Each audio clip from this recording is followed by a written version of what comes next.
My name is Margaret Hayes, and I am 65 years old. I live alone in a small, quiet house in Portland, Oregon.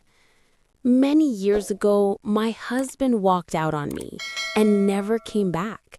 I have no idea where he is now. I have only one child, my son David.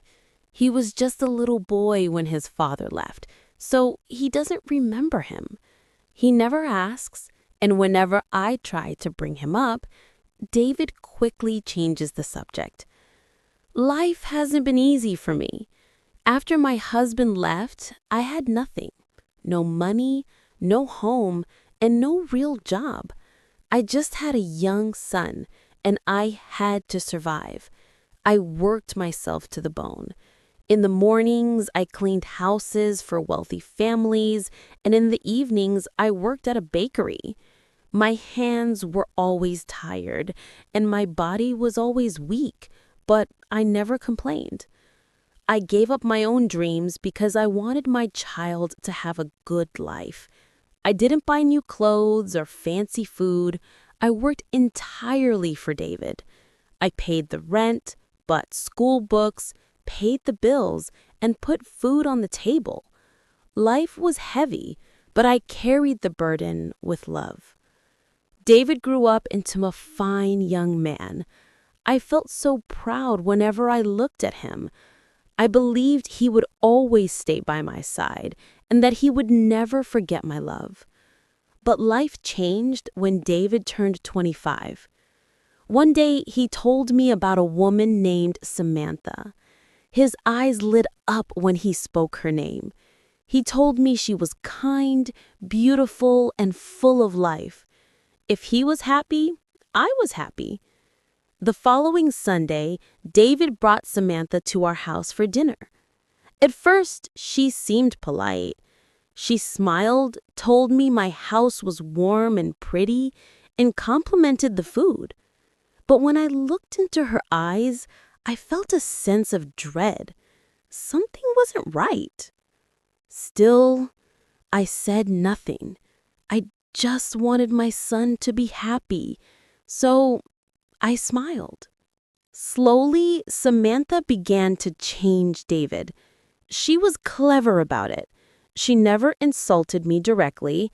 Instead, she would say little things, that his clothes looked cheap, or that we should eat in fancy restaurants to match her rich friends.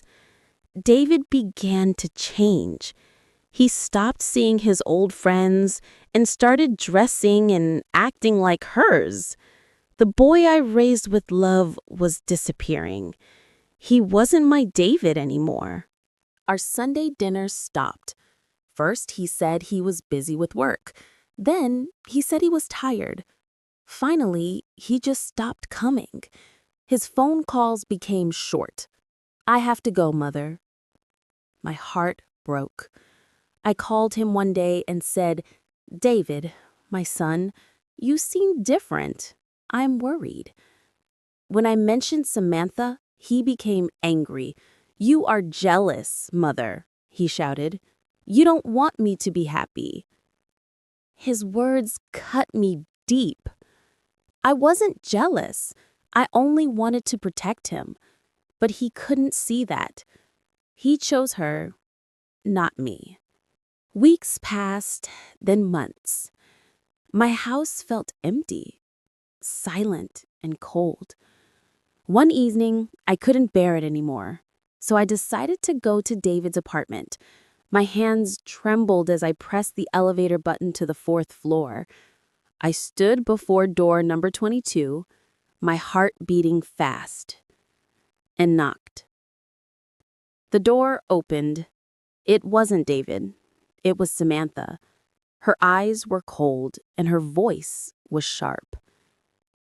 "Hello, Samantha," I said softly. "Is David home? I need to see him." She stood tall, blocking the way. "David is here, but he does not want to see you," she said slowly. "What do you mean?" I asked. "Margaret, you need to leave." David wants freedom, she said slowly. Freedom? Freedom from what? I whispered. Freedom from you. You control him too much.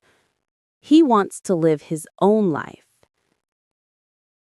Tears filled my eyes. I wasn't controlling. I only loved him. But my son stayed behind the door.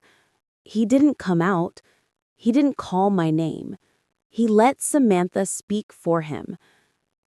I turned away and walked down the hallway. My son was gone. Days turned into weeks, and weeks into months. No calls, no visits, no letters. Every morning I looked at the phone, praying it would ring. Every evening I looked out the window, hoping his car would pull up. But he never came. People in the street whispered, maybe she was a bad mother. I wanted to scream, no! I loved him with all my heart. But I stayed silent. One morning, I opened the newspaper, and my eyes froze. David Hayes' name was in an article. Samantha had been unfaithful.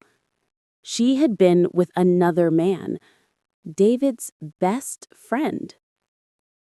I dropped the paper. My heart bled for him. I wanted to run to David, to hold him and protect him, but I remembered his anger and rejection. Fear stopped me. That evening, there was a knock on my door. Nobody ever visited me. My hand shook as I opened it. It was David. He looked broken. His eyes were red and swollen, and his face was pale. He looked like a little boy again, not the proud man who had left me. Tears ran down his cheeks. "Mother," he cried, falling into my arms. "Mother, I'm sorry. I'm so sorry." I hugged him tightly. My heart healed in that moment. I didn't see the man who hurt me. I only saw my son. He was home. Now, David lives with me again, in our small house. I hear his voice every day. My nights are no longer filled with tears. I sleep peacefully, knowing he is safe in the next room. People ask me, how can you forgive him so quickly? How can you forget the pain? They do not understand. A mother's heart is different. When I look at David, I only see the little boy I raised with love. Families hurt each other, yes, but families can heal.